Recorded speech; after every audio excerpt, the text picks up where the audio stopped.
Your words matter, so choose yours wisely.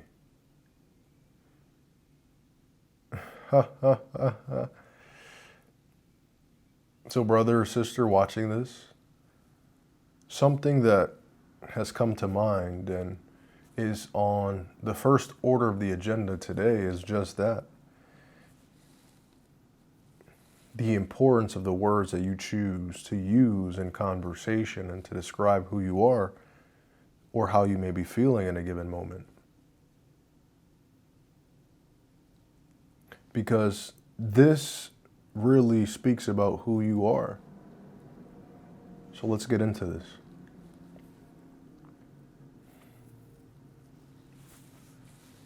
Let me move this back, guys. There's a little bit, this light's a little bright. All right, let's make sure you can see me. Can you see me? Yeah, you can see me, good.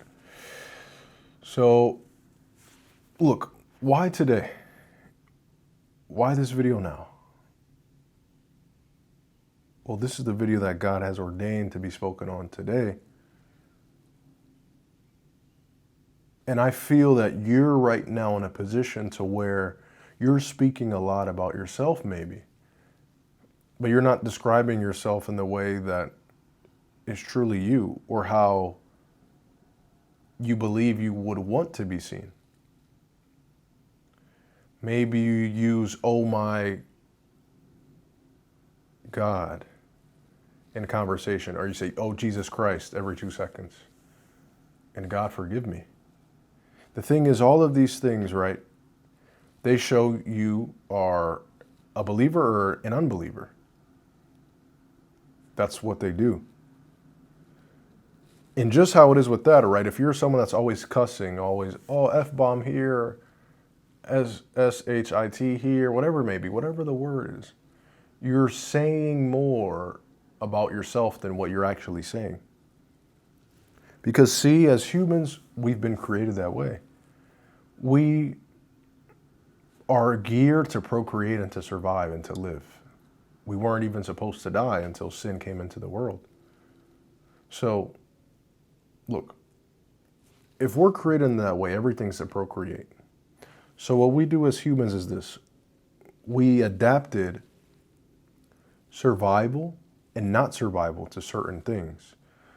So survival in this case can have these certain dialects of speech, these certain actions, these certain ways of moving, these certain ways of dressing. And not surviving can have this certain way of speech, this certain way of dressing, this certain way of moving, and vice versa. And we can continue that list. The thing is, we know that when you speak with cusses and all this, it speaks to these behaviors. It speaks to an unprocreating manner. Because we know that cussing and all these things, there's a biblical cussing, right, here or there, but we're not speaking about that. We're speaking about the nature of everyday cussing about absolutely everything. That is a behavior that is associated with being impoverished. Because those things are associated with not having the necessary education or level to articulate. And so that's why even unbelievers, there's a different feeling that enters a conversation when a guy is just cussing, F-bomb here, F-bomb there. There's a different feeling that enters a conversation because you're constantly scanning. That's how we are as beings, as social beings. Sure, we can say whatever, but it's deeper than that. Everything really is geared towards, are you someone that I can connect with or not? And that's just something that our nature is created to do because we needed to survive. So how is that relevant to just speaking and the importance of it? How is that relevant? It's because you say more than you think you do by how you're speaking, by how your friends view you, by how you go about doing these everyday monotonous things when it comes to how you come across and speak. Look, there's certain things in the English language today that I'm not a big fan of because the origin of it. For example, the word glazing. What does that mean? Because when I've heard this term used, it's always in a way to mean this. Glazing means, oh, you're being too nice. You're being too complimentary. Oh, you're glazing. So the word glazing is out of hate. And I don't mean it directly like, oh, it's a hateful thing. No, but look at the root of the word. You use the word glazing. Oh, you're glazing them. You're being too complimentary, too nice, too compassionate, whatever it may be.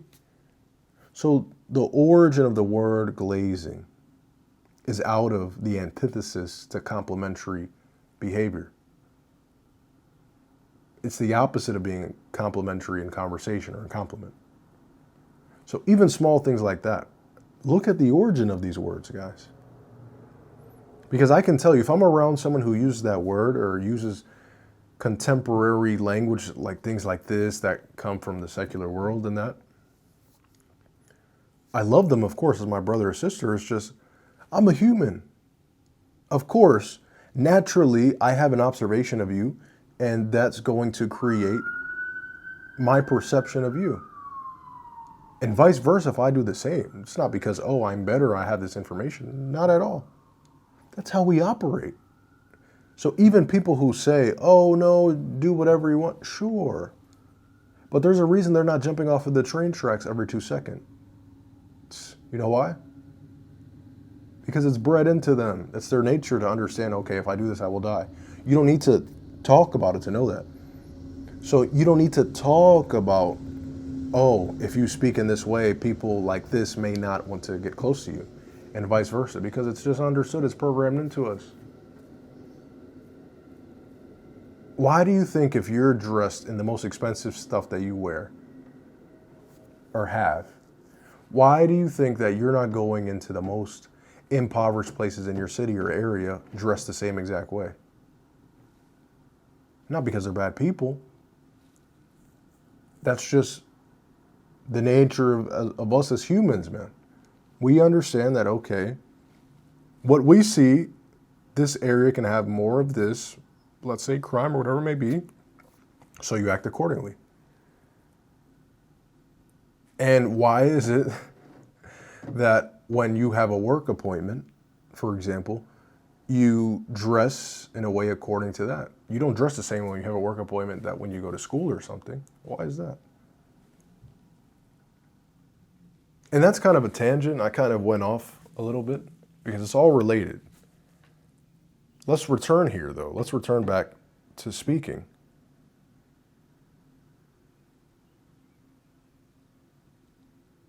You hold that power. Your mouth will confess what is in your heart. Whatever is in your heart will come out of your mouth. That is why, guys, you need to be aware. And in reality, this practice that I say, if you are someone who finds yourself using foul language commonly in doing all of these things, sure, I can tell you, okay, work on that. Which, yes, work on it, right? On the outside, external world, yes. But in reality, that's something that needs to be worked internally.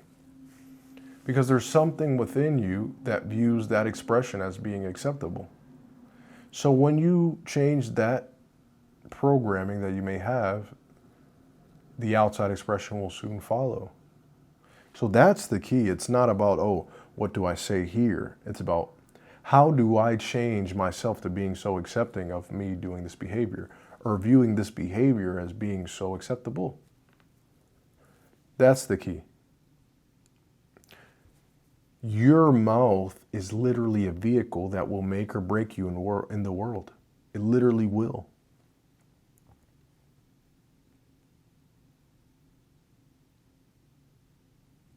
It shows and reveals who you are, guys. This is why I always say, do you know the key to life that I've come to know about just living and being successful in certain things and building relationships? The number one thing is this. Instead of having this image or being protected in this way by, setting up these things with my family so that I do this, or I go here, or I speak to this person at this time. No. Just base people off of what they say. If you tell me that you're a liar, okay, I'm going to take you off of your word. I'm going to view you off of what you tell me. If you're constantly telling me with your actions or your words, okay, I love God, but I like to dress like this. Oh, I love to do this. Oh, I'm pro-abortion, for example. Well, I'm going to take you off of what you've shown me and what you have said. So now I know that you're not, let's say, in favor of God based on what you're telling me. It's that simple, guys. I know it's crazy. But things like this are so important. People will judge you off of that, guys. And there's a bad judgment and there's a good judgment. There's a judgment that will keep you alive, and then there's a judgment that will keep you above others. We don't want that judgment. However, you will be judged before you even open your mouth once. And the only judgment that matters is God's. Remember that. And so you say, well, are you right now going to be judged by God in a way that is conducive to your overall growth and you being a follower of God and of Christ? Are you right now? Or would you be judged in the opposite way as someone that's doomed for hell? So know this. Put this into play. If this is you, pray to God to give you wisdom on this, and He will show you the steps to go. All that I can say is take care of your mouth.